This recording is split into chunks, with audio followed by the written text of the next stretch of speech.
नमस्कार, मी दिगंबर शिंदे, ढिगा पाटील, संपादक एक वृत्त न्यूज चॅनल नांदेड. मित्र हो, 2 दिवसांपूर्वी आपण मुदखेड तालुक्यातील जवळा बाजार येथील हृदयद्रावक घटना पाहिली आहे.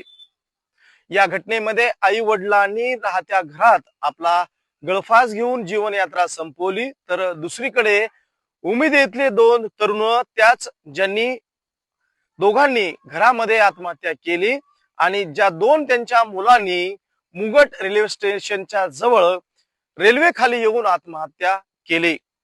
त्यामुळं एकाच कुटुंबातल्या लखी कुटुंबातल्या 4 जणांचा दुर्दैवी अंत झाल्याची बातमी विविध प्रसार माध्यमांच्या वतीनं आपल्याला पाहायला मिळाली, ऐकायला मिळाली.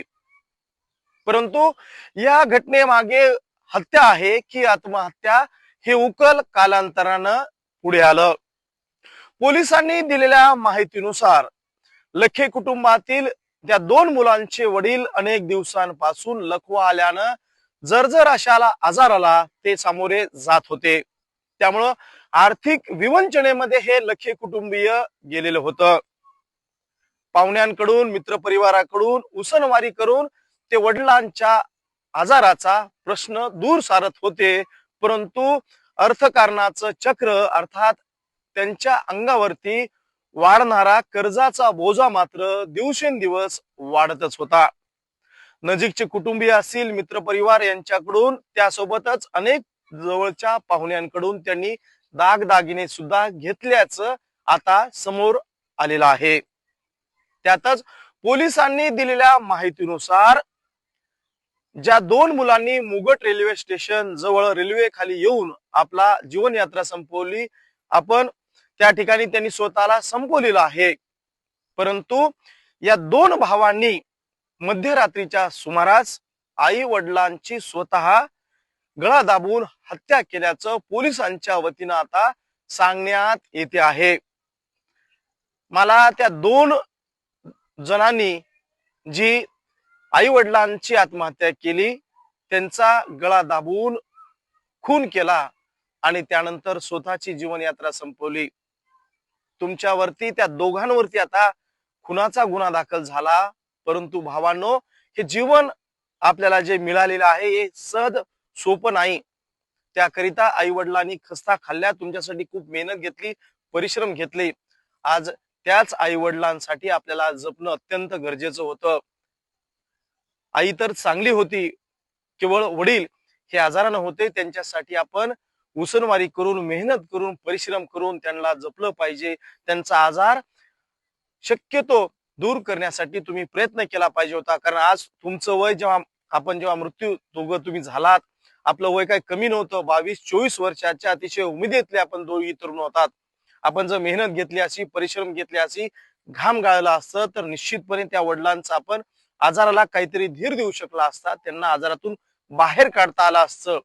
आणि त्या माते माऊलीची काय चूक होती? त्या आई वडिलांनी तुम्हाला जन्म दिला, त्यांचा सांभाळ करणं सोडा, परंतु आपण त्या मात्या पित्यांचाच गोळा घुटलेला आहे. हे अतिशय निंदनीय बाब घटना आता मात्र समोर आलेली आहे. त्यामुळं भावांनो, इतरही सर्व तरुण बांधवांना विनंती आहे, आपण ज्या जन्मदात्या आई वडिलांचा सांभाळ करू शकत नाही, त्यांच्या आजाराला आपण तोंड देऊ शकत नाही, तर किमान आपण सक्षम राहावं, चांगलं राहावं. आणि 22-25 ची तरुण उमेदीतले आपण तरुण होतात. निश्चितपणे या घटनेला आपल्याला गरिबी होती, निश्चितपणे त्या गरिबीला कुठंतरी सारण्याचं, पुढे नेण्याचं ताकद आपण निर्माण केली पाहिजे. नव्हे अशा वाईट मार्गानं आपण आई वडिलांची जीवनयात्रा प्रवास संपवला तर संपवला. आपण सुद्धा जणू मी म्हणेल की आपण एखाद्या युद्धाला, एखाद्या वाईट घटनेला सामोरं जाण्यापेक्षा आपण चुकीची ही घटना केलेली आहे. मी माझं वैयक्तिक मत या प्रसंगी व्यक्त करतो आहे. त्यामुळे सर्वांनी येणाऱ्या अडचणींना तोंड दिलं पाहिजे, तरच निश्चितपणे आपण जेव्हा म्हणतो भारत 21व्या शतकाकडे आणि जगाची महासत्ता बनेल याकडे आपण जर म्हणत असाल, तर खऱ्या अर्थानं आज जगामध्ये एकमेव भारत देश असा आहे जो तरुणांचा देश म्हणून समजलेला जातो.